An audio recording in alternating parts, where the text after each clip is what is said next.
Hello, I'm Lindsay Warwick and I'm one of the authors of the Roadmap series, and in this video I'm going to show you the digital tools that come with Roadmap that you can use in a live online lesson. I'm also going to show a platform, so I'm going to show Zoom, and I'm going to show some of the features of Zoom that you can use alongside the Roadmap digital tool. So let's get started. So the first thing you need to do is go to the Pearson English Portal, and for me the easiest way is to just type in english.com, and then when you get to this page here, if you just click on sign in and then Pearson English Portal, and here you'll be able to create an account if you haven't done one already, or you'll be able to sign into your account. Once you sign in, it takes you to your dashboard. And your dashboard shows you the products that you have access to. So first of all, you'll need to add a product. So if you click here, you'll be able to then access the long code which you can find on the inside of your teacher's book, or you may have been given a code by a sales rep or somebody like that. So enter your code, click on add product, and then it will appear like this on your dashboard. So this is your dashboard, and you can just click there anytime to get back to it. Now, for the purposes of this demonstration, I'm going to show Roadmap B1+. And you've got two things here. You've got the presentation tool, which is basically the digital version of your course book with interactive features. And then you have the additional resources that come with the book, and I'll show you those a little bit later. So you can see here you've got access to all 10 units of the book. Let's just choose Unit 2. And then you can see that you've got all the main lessons in this unit here. So you've got 2A, 2B, 2C, 2D, and then the check and reflect page at the end of the unit to review the language that's been learnt. And as you know, Roadmap is a very flexible course, so as well as the core units, you've also got these additional develop your skills lessons. These allow you to extend your course or also to adapt your course to meet the needs of particular classes as well. So you've got develop your listening, which really sort of follows the 2A lesson. Then you've got develop your writing and develop your reading as well. So you've got them all together in one place. Now let's imagine that I'm going to be teaching 2A in my lesson. So the first thing I'm going to do is plan it. So if I click on plan, and it will take me here, and you can see that every step of the lesson is given in an individual way, so I can just preview each part very easily. So this is the lesson overview. This is what we can show to students. It shows the speaking goal in the lesson and also the language that features there. So we click on cross to come out of that.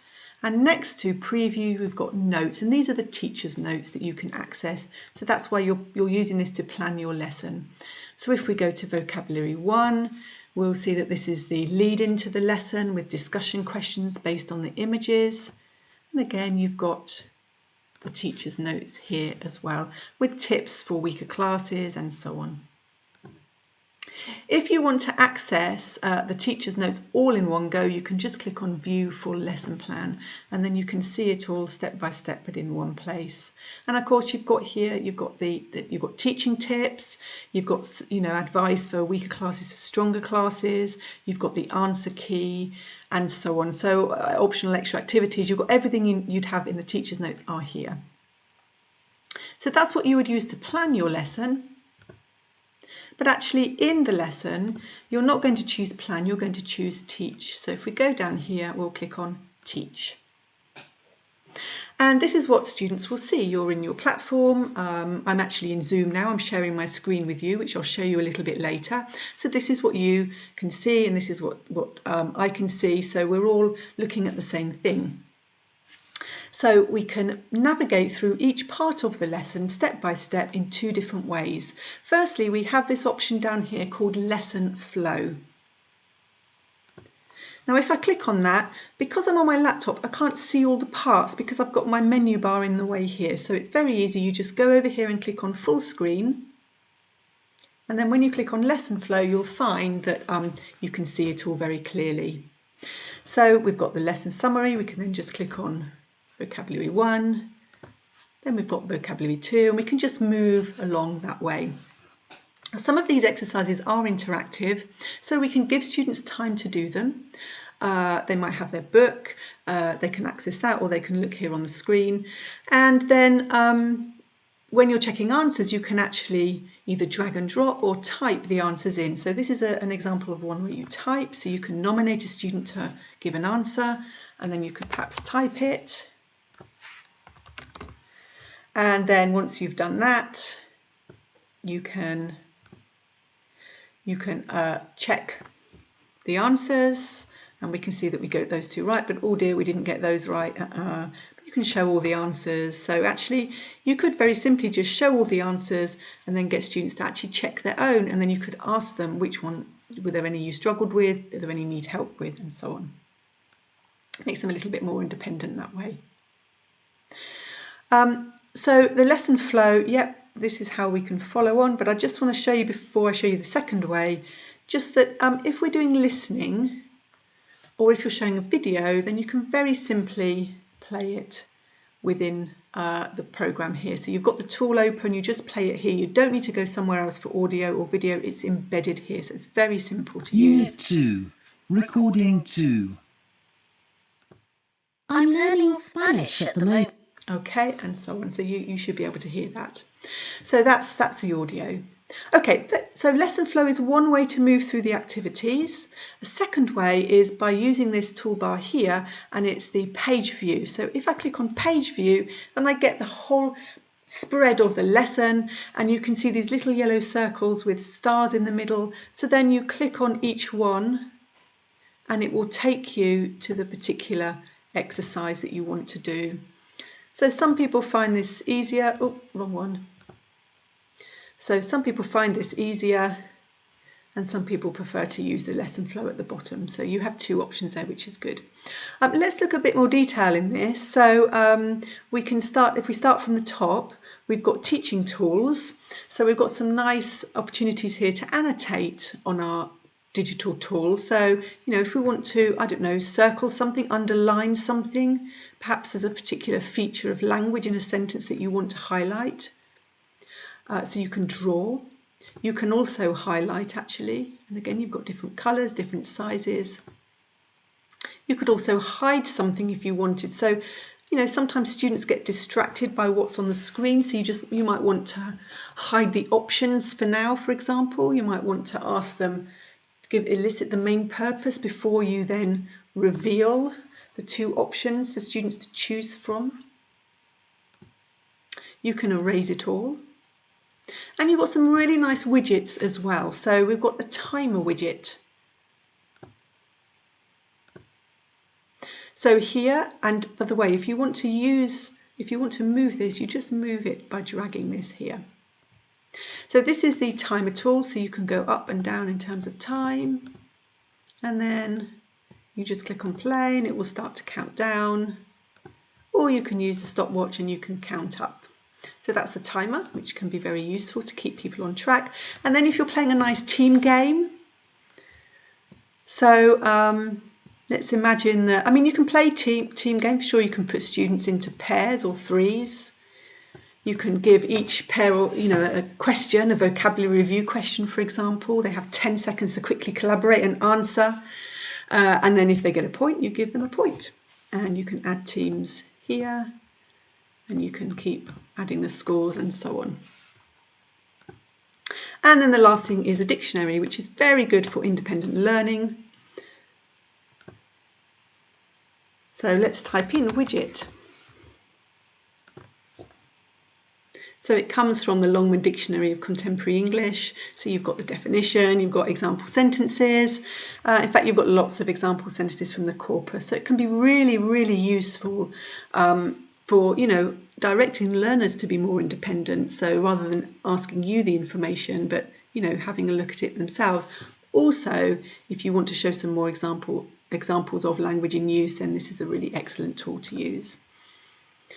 If you want to come out of your widget, then you simply click on the cross, or another thing you can do is just click again here and it will disappear. So we looked at page view. You've also got teaching notes, so you can bring those up if you need to look at them quickly in the lesson. You can also bring up a blank page if you like, which is incredibly useful if you want to take a break from something in the book, if you've added an activity of your own, if you just want to stop students from being distracted from something in the book, you can bring this up. But of course, it can also act as a whiteboard. And although you might have a whiteboard in your platform, by using this here, it means you don't have to actually come out of your of this digital tool. You don't have to come out and then go into the whiteboard. You can stay with it. So you could bring up your teaching tools and then you could use those on here if you like. So those are these tools here. There's just one thing I'd like to show. So I'm going to click on blank to come back to here. And I'm actually going to, I think I probably need to move me a little bit. Thank you. I'm going to come out of this. And I'm going to go to lesson 2D because this is at the end of every lesson 2D there is actually a video. Let's go to full screen. Oh, I could do page view. There we go. So there's the go online to the roadmap video. And if I click on here, we're already online in a live lesson, so it's fine. And you can see that this is the video and we just play it here. And I could actually, of course, hide myself. Sorry if I deafened you there.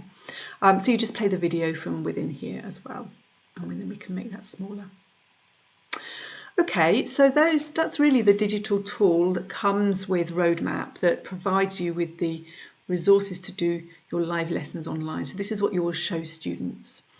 I'm going to just show you one last thing. I'm going to go back to my dashboard where it shows all my products. And if I go back to B1 Plus, so if you have access to my English lab, if you click on that, it will take you to my English lab. And this is where you can create a blended course. So this is where you can set tasks for learners to do at home outside of the lesson.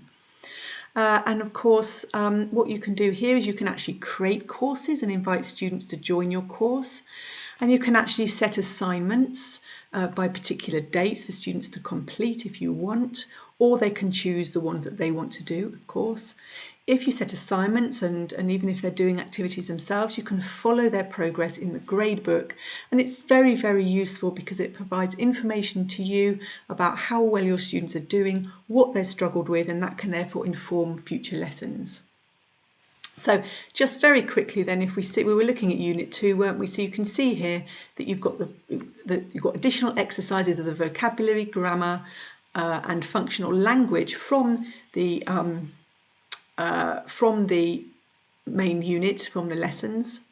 And you've also got additional listening, reading and writing as well. And those are on top of the develop your reading, writing and reading lessons that are in the digital tool. So that is that's my English lab. Now going back to the portal, I'm just going to go back to here because I showed you the presentation tool, but I didn't show you the additional resources. So let's click on resources. And these are the additional things that you can use to adapt your course. So you've got all the students' book audio here in one place. You've also got all the workbook audio here in one place. You've also got all the videos here in one place. But additionally, you've got video worksheets.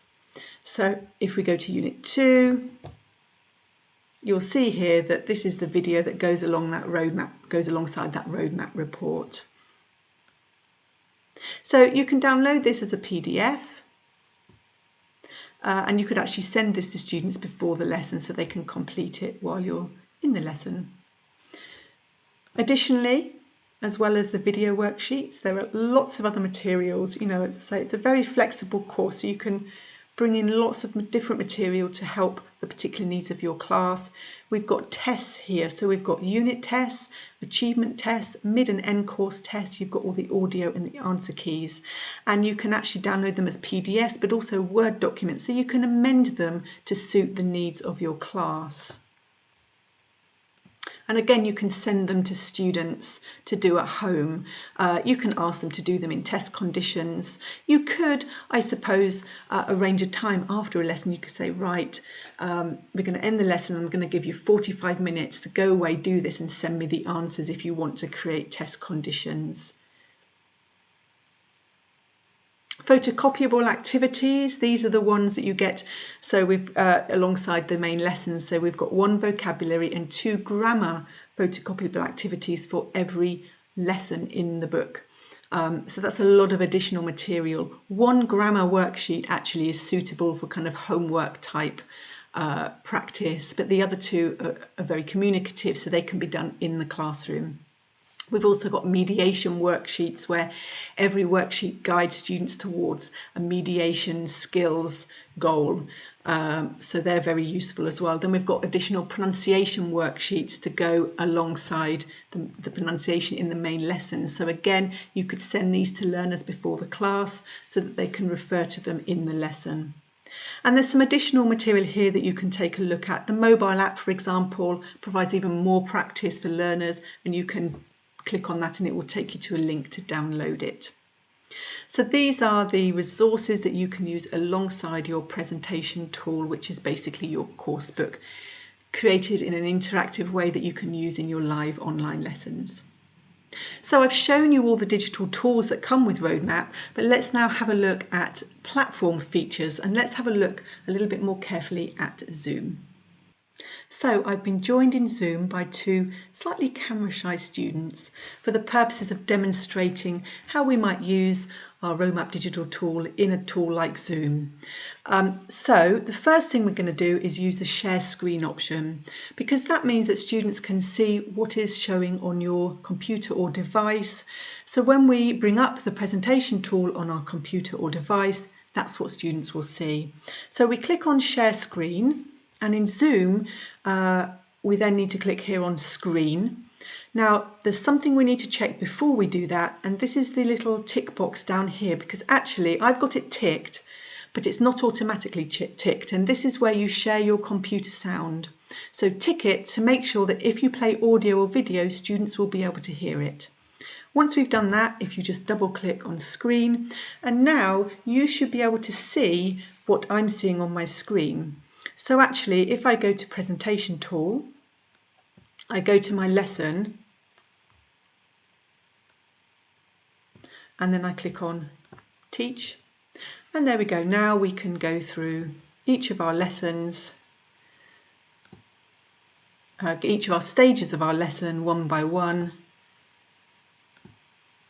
and so on, and that's what students will see. So the share screen option is the first thing that we need to do, and we need to make sure, especially in Zoom, that we allow students to hear our audio or any audio and videos that we play. And to stop sharing, we click on this icon here, stop share. Now I should say, by the way, that because students can see what's on your screen when you're sharing your screen, you should make sure that you've got anything that you don't want them to see closed. So any emails that have come up or anything where they could freeze the screen and actually have a closer look, then you need to be cautious of that. That's if there's a recording, really, if you're recording the lesson. Otherwise it's probably okay, but it's always good to make sure that things are closed. Okay, so that's the share screen. Now if we do want to bring up an interactive whiteboard, then again in Zoom it's share screen again, and we double click here.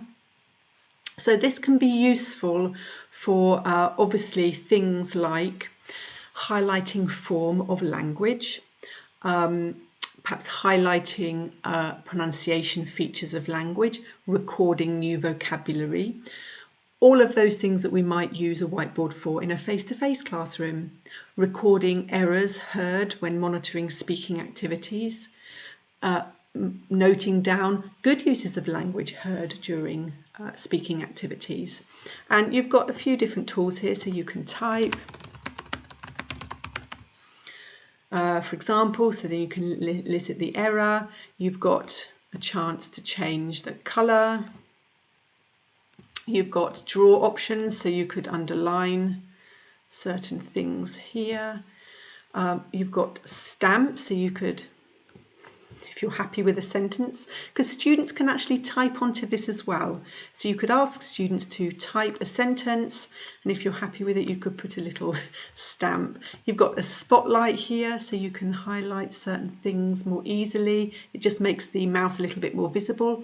You've got an eraser, and then you can clear everything as well.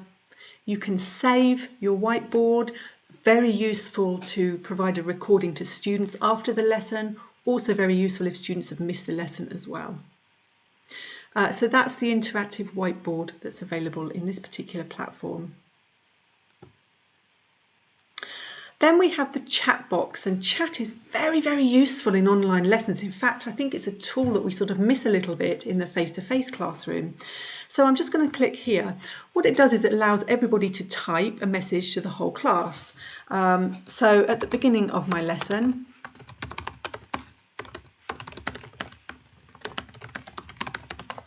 I can type a question, and as students come into my class, they type an answer, for example. But it's a great tool for engaging learners throughout the lesson. Let's imagine that we're asking questions, that we're asking for answers to exercises, that we're asking students to make a sentence with some language we've taught them, maybe a personalised sentence. Maybe we want students to correct some errors that we heard, or that I heard, and that I've put them on the whiteboard, and then I want students to correct them. They can do all of that in the chat box. That means that rather than just nominate 1 or 2 students to answer, I can actually get everybody answering at the same time. They're all active, they're all doing something, they're all thinking and learning, and I can assess how well they are progressing in all of those things. So it's a really, really useful tool. You can also speak directly to a particular student. So let's imagine that Carlos had a technical problem or had a question that he wanted to ask privately, then he can do that. I can obviously answer privately as well. I can also use this to challenge Carlos. Let's imagine he finishes quickly. I can set him a little fast finisher task. Please write 3 more sentences here, or something like that. I can also support Carlos. Let's imagine that he needs a little bit more support. I might provide him with some language prompts to help him in do a particular speaking task, for example. Students can also privately chat with each other, unless you stop that from happening in the settings, which you might want to, but you've got adults here, so it shouldn't really be a problem. But they can actually talk one-to-one, so you could set some pair work using messaging as well, so students could have a little discussion using the chat. Now, this is how we can close chat, but we can also pop it out here, so it's floating, and then we can minimize it when we don't want it. And the benefit of that is that when if you're going to share your screen with and show your digital tools with Roadmap, which of course you will, it just means you can bring it up very easily. So it's a really good idea to do that. And then you can click on the 3 dots here and merge to meeting window if that's what you want to do. And then we're just going to close it here. Now let's look at the breakout rooms. The breakout rooms are fantastic for interactive activities. So they're basically virtual rooms where students can go and do pair work or group work. So this is the main room here. They'll disappear off until we call them back, and then they can do things like speaking activities. So at the end of every lesson of Roadmap, you've got a lovely speaking activity that helps learners to achieve the main speaking goal of the lesson. So they can do that in the breakout rooms. You could also have students checking answers to a challenging reading task, for example, in the breakout rooms. They could be telling each other something that they did yesterday. It could be a warmer, getting them just sort of warmed up at the beginning of the lesson. It could be a collaborative writing task. So one student could share their screen and bring up the whiteboard or bring up a Word document, and together they word a paragraph of an essay, for example. It really depends on the task that you're doing. If they're getting them to write a story or whatever, they can do that collaboratively. So let me show you how they work. So you click on breakout rooms, and then you choose the number of rooms that you want to have, and you can decide to let the program automatically assign your students, or you can manually assign your students. This means you can make sure that students are working with the right person. So we're going to create our room, and then we can just click on assign here. Once we've done that, we click on open all rooms, and what happens is the student says that they've been invited to join a room, and then they click to accept to join, and then we can see that they're actually in the rooms. Now, you can't monitor all of the rooms at the same time, but what you can do is you can join each room individually, separately. So in a physical classroom, obviously you can keep your eye on all the students, but you can only really listen carefully to one pair or one group at a time, can't you, because of the noise usually. So it's a similar thing here. You can join quickly each group just to check they're on task, and then you can go back and you can spend a little bit longer time in each of the rooms to really evaluate and to support, prompt and so on. You could also broadcast a message to everybody. So let's imagine you keep hearing some common errors. You can, and maybe they're practicing a particular language point and they're making an error with it. You can send a little message here to tell them, you know, don't forget to do this, or please don't do this, and then click on broadcast and it will appear in all of the breakout rooms as a message on the screen. You can also warn them that they've only got another 2 minutes or something like that. So once that's finished, you'll close all of your rooms. Students have a minute to come back. Or if they want to leave now, then they can come back to the main room before that. So here we are. So those are the breakout rooms. So again, really great for interactive activities. A couple more things before I finish. So basically a student can put their hand up. So they can raise hand, they have an option to raise hand, and what happens is a message comes up here on our screen and we can see that Mariana has her hand up. So we can obviously say, Mariana, do you have a question? Or you could chat to her in the chat box and just ask, you know, are you okay? If students are doing something, if you've given them a few minutes to go away and do an activity, then you know you might want to chat here, something like that, or you could do it orally. Once you've finished, you can lower their hand once it's been dealt with, and then we can, yeah, we know that that's finished. There's also some security here to think about. So Zoom now have a waiting room so that when students click on the link that you send them, they're automatically put into a waiting room, and you have to actually allow them into the room at the beginning of the class. Once you've done that, you can actually lock the meeting. That means that nobody else can come in. Of course, if somebody gets knocked out because they lose their connection, it means they won't be able to get in either, so you have to think about that. If you don't want the waiting room, then you can disable it here by just clicking on that. And at the moment, students are able to share their screen, they're able to chat with each other and you, and they can rename themselves. So you might want to, you decide, you know, you can tick or untick all of those things. And you can also remove a participant as well. So if for some reason someone arrives in the room or they're behaving in a very strange way or very disruptive way, you can actually remove them, although hopefully that would never happen in a classroom, but it is there if you need it.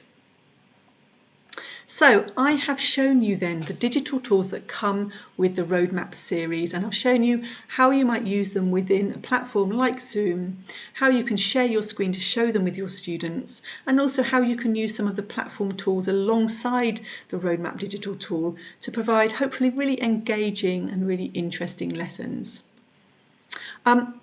Thank you very much for sticking with me. I hope it's been useful, and I'd like to wish you luck with teaching with Roadmap and the digital tool, and yeah, good luck in your future lessons.